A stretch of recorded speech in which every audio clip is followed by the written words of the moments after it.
based on the energy resource or energy source. So based on energy sources or energy source, we find out the two types. The first type is called the passive remote sensing. It's a passive remote sensing.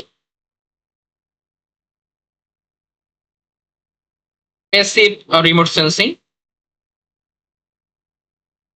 In the passive remote sensing, what happened? So passive remote sensing mainly uses natural sunlight. Okay, it uses natural sunlight.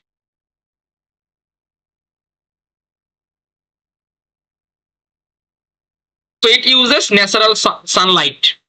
Those mainly Landsat, Sentinel, or Moody's. So basically, this type of sensor, it's one kind of example for passive remote sensing. Okay, suppose it just use the sunlight. Okay, sunlight mainly heat on the surface, and then it absorb or reflect it. Okay, so passive remote sensing, it uses the natural sunlight. Example, we can say it can be Landsat or Sentinel 2 or Sentinel 2 or Sentinel 1. So this type of, it's a passive remote sensing. And what is the active remote sensing? Based on the source. So active remote sensing,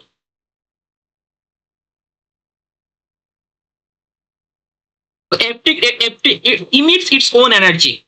Okay, so it's mainly emits its own energy. So it emits its own energy. Suppose we can say that example, it can be radar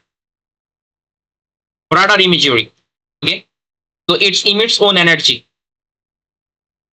So I think this the Sentinel 2 is okay, and Sentinel 1 basically it's a active remote sensing example. Okay, Sentinel 1 is Sentinel 1 because it is radar imagery, where you use the SAR. Okay, so this one is for active remote sensing example because in the Sentinel 1 it emits its own energy. Okay, and there are a lot of uses for this type of active remote sensing and passive remote sensing. Further, we also explain this type of things one by one. So this is the based on energy resource. We find out the two remote sensing, passive remote sensing and active remote sensing. Passive remote sensing, basically it's a natural sunlight. Okay? So sunlight. And active remote sensing, it emits its own energy. Suppose I set the own energy, and then reflect on the earth and get the information. Okay, but passive remote sensing, it uses the natural sunlight.